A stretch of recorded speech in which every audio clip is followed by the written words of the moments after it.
You are watching Sway, Sway, Swing, Sway, Sway in the morning. In the morning. In the morning. Only on Shade 45. The home of the MC. Wake up. Wake up. Sway in the morning. You heard? Stay tuned. Shade 45. This was a song that came out about in the early 90s. Okay. Right? And it was so revolutionary at its time that it might have put this artist in danger. Wow. From our government. That's different. For speaking truths about our government. Yeah. And how we're policed and injustice that we've been that we had to deal with since the beginnings of time. Politically, this man exposed a lot of farces, a lot of falsehoods, a lot of trickery that most people were scared to say.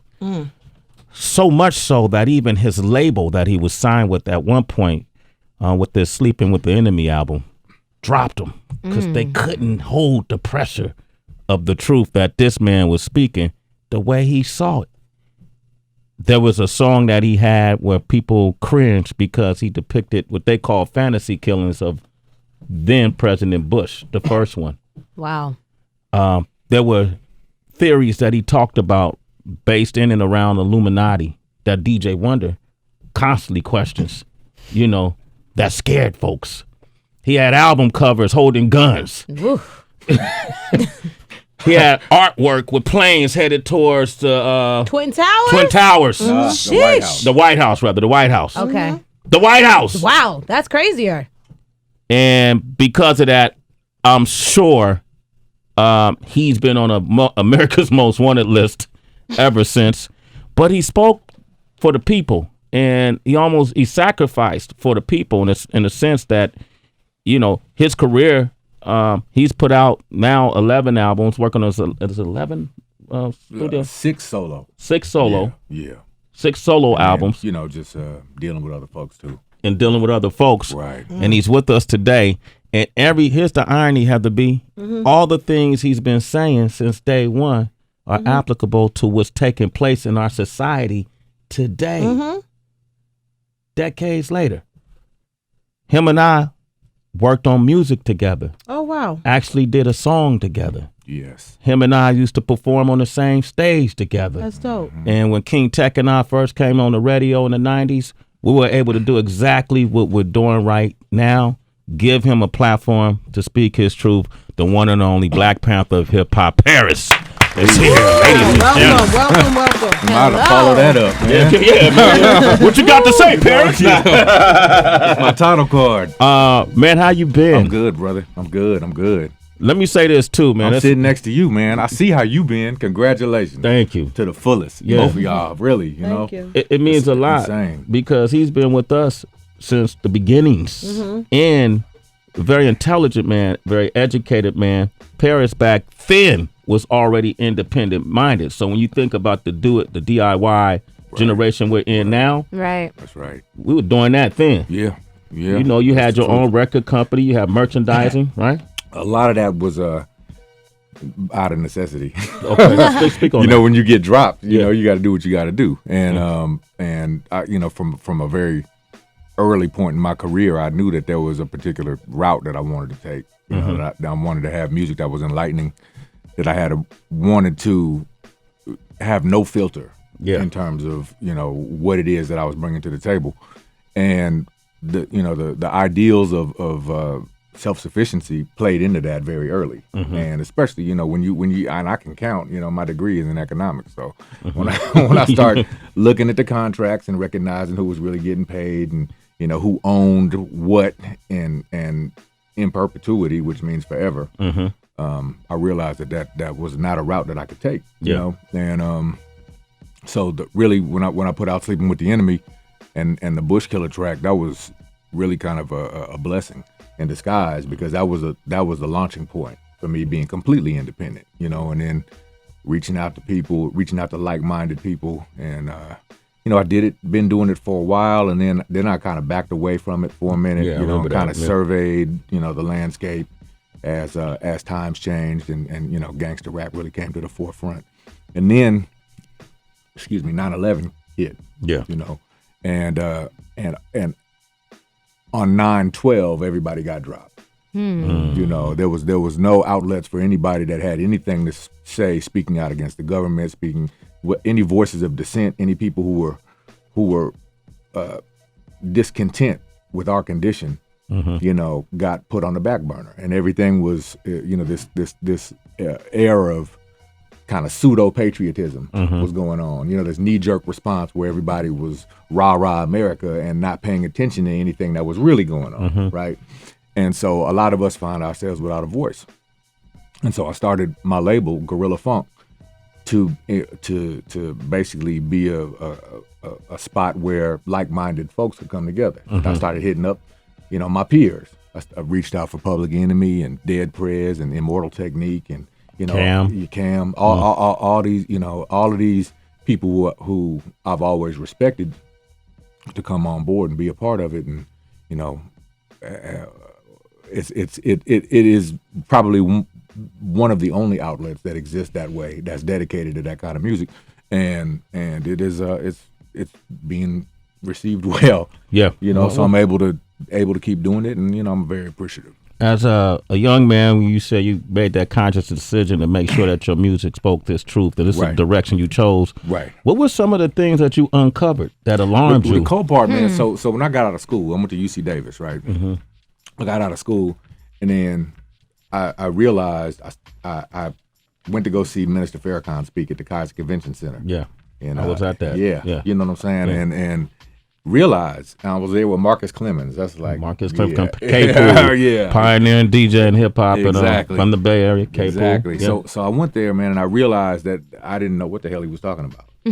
Really, you know. And I'm like, oh, here I am. I got a college degree, and no knowledge of self. Right.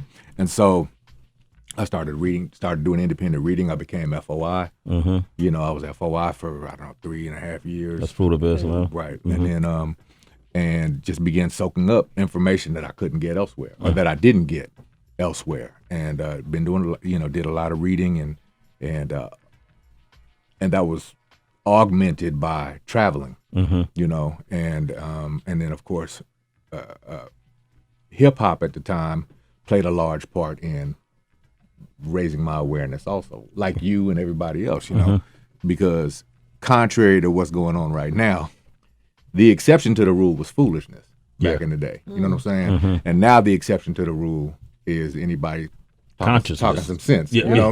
And so that played a large part in raising my awareness and me wanting to know more, because it was actually cool to want to know more.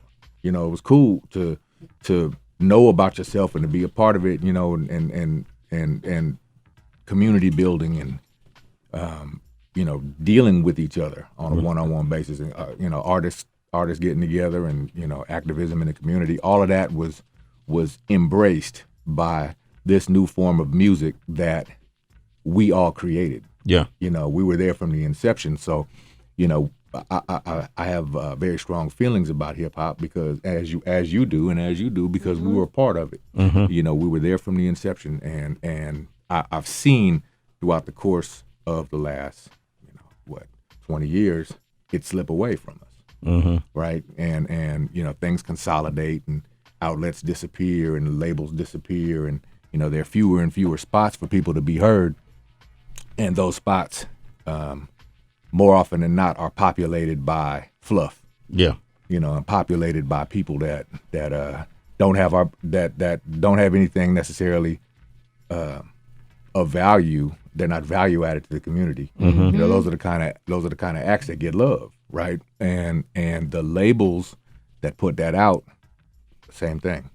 You know, they have absolutely no ties to the community, and they you know, infuse a certain type of a message and a certain agenda into what it is we put out. You speak out about the government a lot.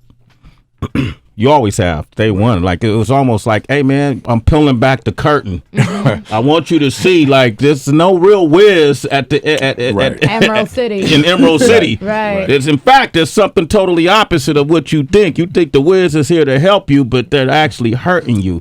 What were those things that even that you saw then that you feel like is unjust when it comes to the government, that you see now? It's just that our condition pretty much remains as it always has. You know, I think instances of police brutality get more shine now because social media is a factor, and it wasn't back in the day, and the internet is a factor, and it wasn't back in the day. But police brutality, economic inequality, black on black crime, lack of job opportunities, all these things exist, and they all exist in a way where we constantly have the worst of it. Right? Yeah. And if conditions never change, then and they're supposed to be, the kind of these safeguards in place to be sure that everybody gets a fair shake and everybody is okay, and that doesn't happen, well then I have to point at the root cause. I can look at the symptoms. Yeah. The symptoms are self-hate. The symptoms are us acting a fool, and wasting and squandering the opportunities that we have as artists, right? And not to say that I want everybody like me. Yeah. I wouldn't want to listen to a channel with a music that's all like mine. Yeah. But there's no balance, and there used to be balance. When we first came out in the Bay, man, you had your thing. Hammer had dance rap. I had political rap. Short had pimp rap. It was like, it was reggae rap, and it was comedy. It was a little bit of everything. And now, pretty much uniformly, as presented by corporations, the corporate hip hop that permeates the airwaves, 99% of it is negative. 99% is negative, and that negativity. And this is the other thing. So to follow that point, every time I've raised this issue about why things exist the way they do with label heads, they all say that they're responding to what the street wants. Right. That's bullshit. You know that, because the street responds to what's presented to it. Yeah. In our communities, life imitates art, not the other way around. And and that's evidenced by any group of grade school kids that you come across. Can they recite anything they hear on the radio? And they tell you verbatim every word. You know what I'm saying? Because that is what's held in high esteem by them. Nothing is more important in America than celebrity. Nothing. Nobody gives a shit about anything. Why do you think Trump is so popping? And he has no platform. You know what I'm saying? But he's a celebrity, and people pay attention to celebrity. Paris is here. I love this. The album is called Pistol Politics. We're talking about gun violence. You got a song and a video called Buck Buck Pass. Right. And I want to play this and talk about more. 888-742-3345. Buck Buck Pass. Sway in the morning. That's Pistol Politics. That's off the album. Paris is here with us right now. 888-742-3345. What is that song saying? Commentary on gun violence, bro. We all know somebody that has checked out prematurely from gun violence. Yeah. And I mean, that is the one thing that is, the nationwide topic of conversation. Yeah. More and more. It's a daily reality for us, but now it's more so a reality for a lot of people with mass shootings and things that we see in the news, and it was just something I wanted to speak on. The NRA seems to have a tight fuck hold. the NRA, man, shit, and fuck LaPierre. It's like a lot of people dance around the subject, but really, I'm a proponent of self-defense, obviously, but it takes a very personal turn when I'm 6 funerals deep now. Yeah. Right. And so it takes a personal turn when you experience that firsthand. And a lot of times people say, people who are in opposition to anything having to do with any kind of background check increases or anything like that have never experienced violence. You know what I'm saying? And it's a touchy subject because people, the battle lines are drawn in terms of, people who either absolutely pro guns, no matter what, don't want any infringement whatsoever, and then people on the other side who want some kind of safeguards put in place to protect people. And I would probably say that at this point, any kind of additional legislation put in place is like putting a Band-Aid on somebody with AIDS, because there's a gun for every person in this country now. So what would be a solution? You I think? don't know shit. Yeah. I don't know. You know what I'm saying? And it's not on me to know. Yeah. But I speak on what I see, and try to at least be value added to the conversation. Are you going to vote this presidential Yeah. election? Yeah.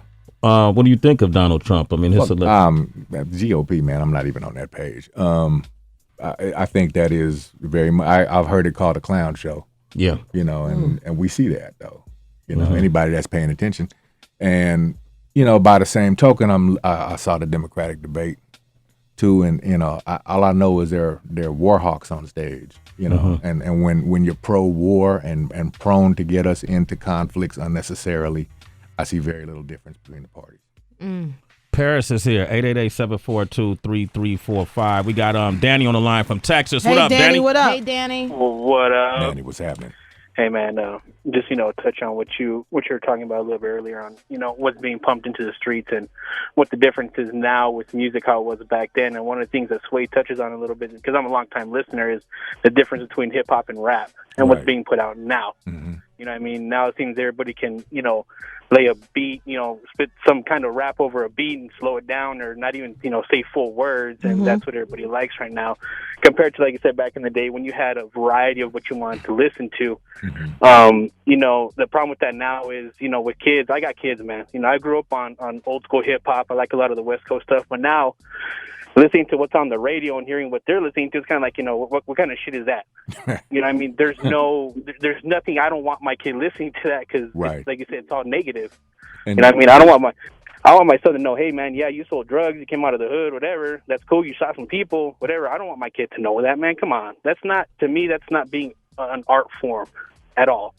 Well, I'll say that there are people who do that do it well. Though there are some people, who have crime stories that I want to, like I said, I don't want to hear political rap all the time. Yeah. But who are some? I think the risk that we run when we say that because there are newer artists. Like who do you newer artists? Not you. J. Cole. Oh yeah, J. Cole. Man, that boy's the truth. Kendrick, obviously. Kendrick, Joey Badass. Immortal Technique is still, fairly newer relative to me anyway, and what are the risks you think that are out there by playing this 99%, what you say, negative rap are? Well, I mean, we see the effects in the community. Yeah. We all aspire to be what our heroes do. Yeah. We might not call them heroes outright, but they're influential. They're cultural influencers. Yeah. And we you see it. I was thinking after Straight Outta Compton, but Jerry Curls was coming back. Shit, really. I wouldn't be surprised. You know what I'm saying? You never know. But I do put it this way: we came up in an era where hip hop influenced us, and the type of hip hop that was out at the time influenced us to embrace manhood. This is true, right? Yeah, and so I know firsthand the effect that music can have on people, right? So you flip the script, infuse a community with negativity, and sit back and watch what happens. We've seen that. We've seen that. Hill Harper came by recently. Oh yeah. Okay. And good brother. Yeah, good guy, man. Yeah. Hill Harper, educated man, does a lot in the community. I love his work, and he just out of the blue. We were just talking about hip hop and heroes, and he brought your name up. This is what he said. I got a question for you now, Mr. Hip Hop Knowledge. DB, go ahead. Check this out. Can you tell me the name of the West Coast rapper who is credited for actually ushering in the age of Public Enemy, NWA, and aggressive political-based rap and hip-hop? Ice-T. Absolutely incorrect. It's a brother named Paris. Paris does not get enough love. Yeah, Paris had a song called "Break the Grip of Shame." He had an album with a panther on it. Yes. You know, this is true. And the brother was strong. Man, your name is just coming out of nowhere. That's Like dope. that, Right on. man. That's all good. Yeah, you know. Peace Hill Harper. Absolutely. 888-742-3345. Ice-T was there, though. Ice-T was there. Ice-T was there, you know. We got Victoria from. He hit me up. He said, I'm on Law and Order now. Is that what I said? I said, look. No, I didn't know that, bro.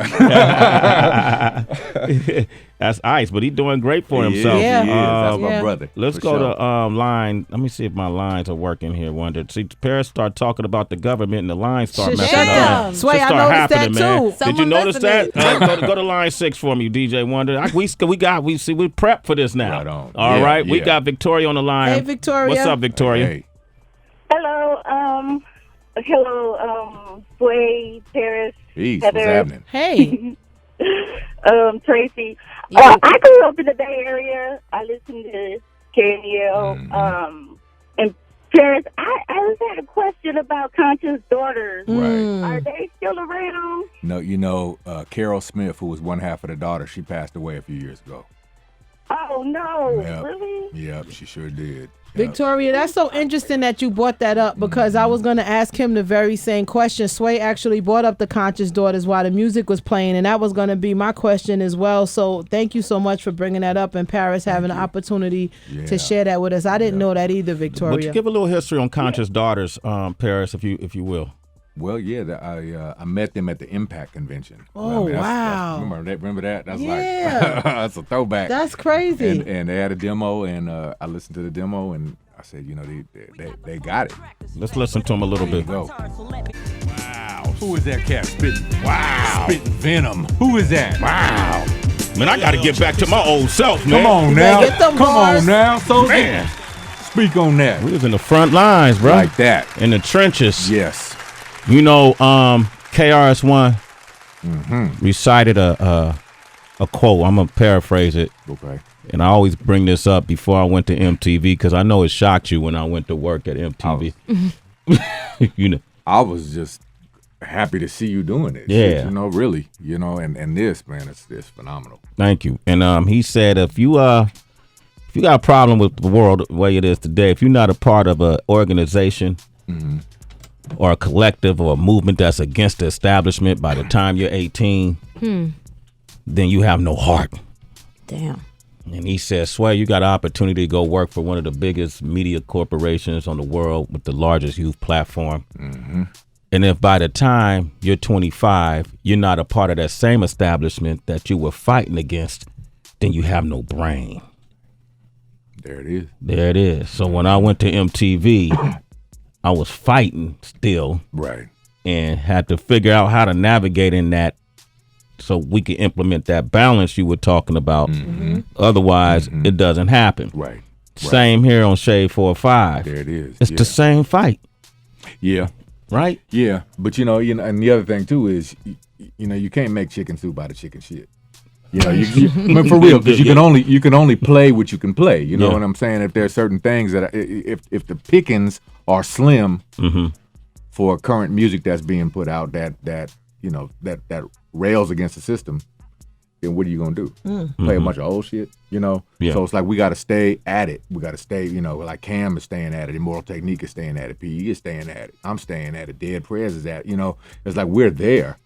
The thing is now though it's more difficult to find. Yeah. You know what I'm saying? You used to be able to go into we're in New York, Tower Records or something, Yeah. and be in there all day. You know what I'm saying? And make impulse buys on shit. Yeah. And now everything is kind of a destination purchase. Like if you go on iTunes or you go online, you got to know what you're looking for, unless you just got hella time to kill on YouTube or something.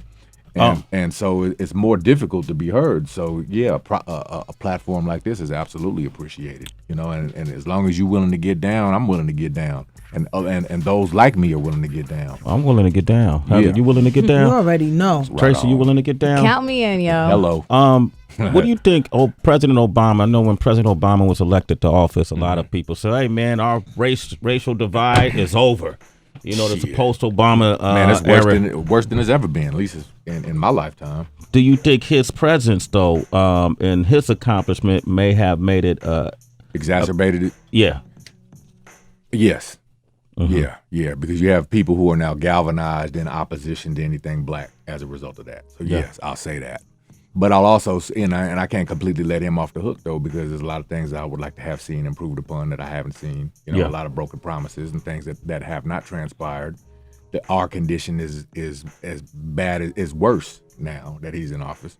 Black unemployment is still double digits. You know, economic opportunity. Education, violence, you know, the violence in the community, black on black and blue on black, you know, is still out of control. Yeah. You know, and I haven't really seen anything put in place to adequately address that. And if it was being adequately addressed, it'd be reduced. Yeah. Paris is here. The album is called Pistol Politics. You got a song on this album, track 20, in fact. You brought up Dead Prez. Yeah. You brought up Cam. Right. And sometimes people get Cam, West Coast Cam, confused with Killer Cam? Killer Cam, Cameron. The Killer Cam I know is West Coast Cam. Yeah. Shit. Yikes. Yeah. Yeah. Okay. So, and Cam has been, you know, on the front lines forever. Right. You know. Yeah. He was with the lynch. I mean, that man back. We talking about back in the days of lynch mob. You know. Under Ice Cube. Yeah. You know, and he's a soldier for the nation, man. He's been putting it down for quite some time, and I've always been like his biggest advocate. Anything that I got going on, I'm trying to include him. You know. So, and you'll see why. And you included him on this track called Martial Law. Yes. Why did you make this song? I mean, the title is self-explanatory. Yeah. You know, we see conditions as they exist. We see the government malfeasance. We see, you know, police brutality. We see black on black crime. Everything that we've been talking about is encapsulated in this. And the reduction of civil liberties is an ongoing issue that is getting, you know, progressively worse. Edward Snowden is a hero, not a traitor. For exposing all of it. There it is. Right? Yep.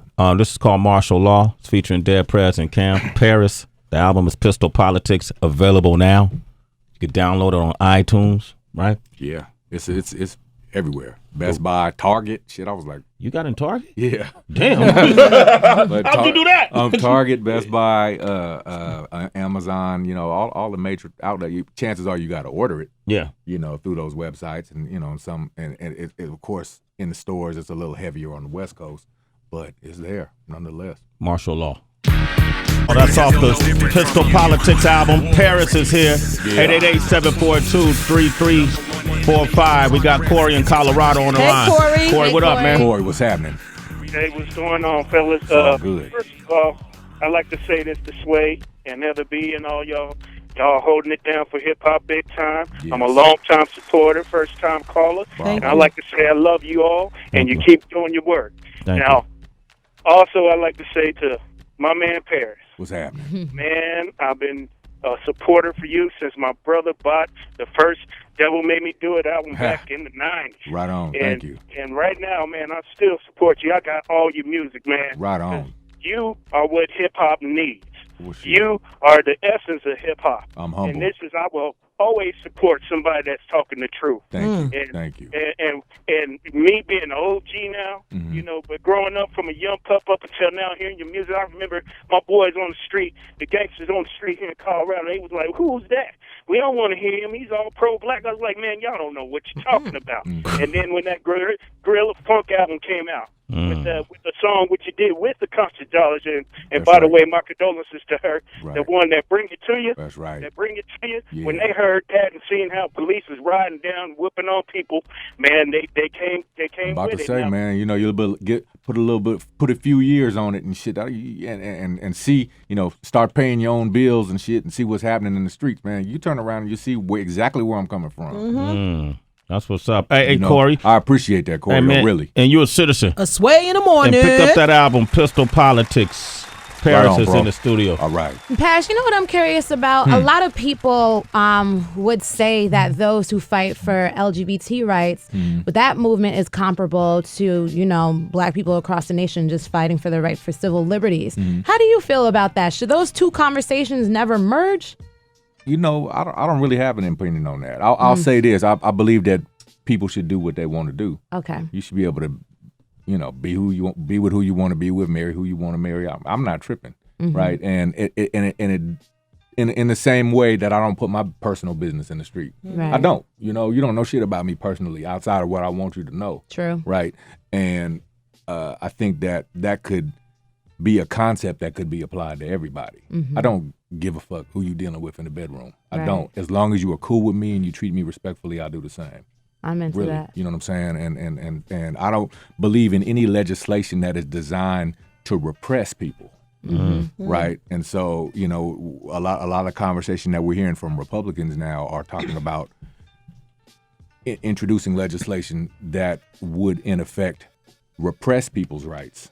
Right. Everything that has occurred since the inception of this country, moving forward, have been legislation that's been passed to increase people's rights. And this is the first time I've heard it, being so openly discussed. But I'm really trying to wrap my mind around who the GOP is trying to appeal to, and the actual win.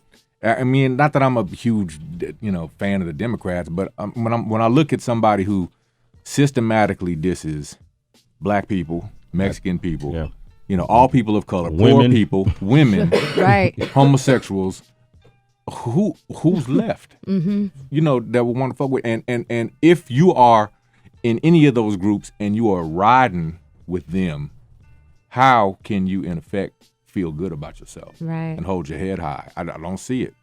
I had to open up. I had gotten a little Twitter shit with Huckabee the other night. Mike Huckabee. Yeah, after the Democratic debate. Yeah. Because he said he wouldn't trust Bernie Sanders with his money any more than he would trust a North Korean chef with his dog. Oh, Damn. gosh. I'm like, Are you kidding me? And I just sat back and I was like, this motherfucker, Wow. is that shit is that is insidious on so many levels. Yeah. You know what I'm saying? It's like, man, I gotta iron your ass out right quick. Word. I was like, what kind of shit is that? Make an example of you. Yeah, and but I'm saying the fact that he would feel comfortable saying that with a million Twitter followers or whatever, right? And being a public figure and being a governor and a former governor, the fact that he would feel comfortable saying that lets you know what the mentality is of those who are opposed to ideals that we hold dear. Yeah. Right. You know what I'm saying? So I don't play with it when I have a voice. Yeah. That's important. You need the ability to reach people, man. I'm sitting here with you, fine people. Yes. Doing this shit, It's crazy, right? And I'm appreciative, man. And I will never let you down in terms of content. Trust that. That's what's Thank up, Paris here. Pistol Politics is the album. Paris, you was telling me you ran into David Banner this morning in your lobby I sure in your did. hotel, and I was wondering because when you said That's my that to brother. me, you was Yeah. like we had been going back and forth on Twitter and trying to meet up. Do you feel like sometimes you in this fight by yourself though, and if you do, is it good when you finally do run into Swayze and David Banner? Oh yeah, it's always that's always a good feeling, I was always on my own path, and I'll never deviate from it, So even if I feel like I'm riding solo from time to time, I'm cool with that because I'm kind of used to it. You know what I'm saying? I'm used to the reluctance. I'm used to meeting program directors and shit, and they don't make eye contact. They're looking at the floor. Like, oh yeah, hey, what's happening, man? That kind of shit. I'm used to that. And I'm used to this resistance to what should be common sense. Things that people like why would you be opposed to equal pay for women? Why would you be opposed to stopping records that propose stopping violence in the community? Why would you be opposed to that? Why and why is it that you seem allergic to doing the right thing? Come on. I see that shit all the time. So I'm used to it. So when I'm and the cold part is the cast now that I meet that are on the same page are inevitably almost always the OGs that I've been down with for a minute. So I come back through, it's like I saw him yesterday. Right. You know what I'm saying? Really. Like I seen you. I'm saying this. It's a trip, and it's appreciated, and this kind of speaks to what I've always been talking about in terms of networking. Yeah. And the importance of being value added to the game, and you gotta have something to bring to the table that we can all benefit from. We can't all be artists, like in our communities. We need attorneys and We need- doctors, yeah. you know, the whole shit. We But I need- would we like need I would- police I would like officers. to be Yes. able to, and motherfuckers to protect us from police officers. Yeah. You know, y'all got hella police here. Yeah, in New York. Hella police. Yeah. God damn, I ain't never seen so many police in my life, and I just seen Tom Selleck in the lobby. Yeah, Tom Shit, Selleck. Mr. Police. I was in the bathroom with Tom That's the Selleck. NRA, right? Yeah, I'm like, Yeah. shit. Okay, all right. He waving the hand like, let that go, man. Don't be talking about Tom Selleck. No. It's not Tom. No. That's right, Paris. I'm fucking with him. Down. Yo, what's I'm up with fucking that, with him. man? Yeah, what's up with Tom? Man, be talking shit about Tom Selleck, man. But I mean, you know, that's like, you know, it's almost like from what I can tell, New York and police go hand in hand. Mm-hmm. You know, and you know, it's a trip because in this country, specifically in the media, all cops are heroes, and all soldiers are heroes, and all black men are thugs and gangsters and shit, unless proven otherwise, right? And you can't. I mean, you don't get that. You don't just inherently get the hero moniker without doing something heroic. Yeah. Fuck that. You know? can't. You can't just. You don't get that by default. You Yeah. don't. And so, you know, it's necessary for those who know to speak out. Paris, ladies and gentlemen. Yeah. Man, you brother. got to come back. Yeah, Okay, for sure. I should still be here. If not, I'm on the road with you. Yeah, I'm gonna tell come Tech, on. Go tell Tech to bring out the turntables, Like man. that, All right, like we that. can do Time for Peace. It's Sway in the morning, only on Shea 45.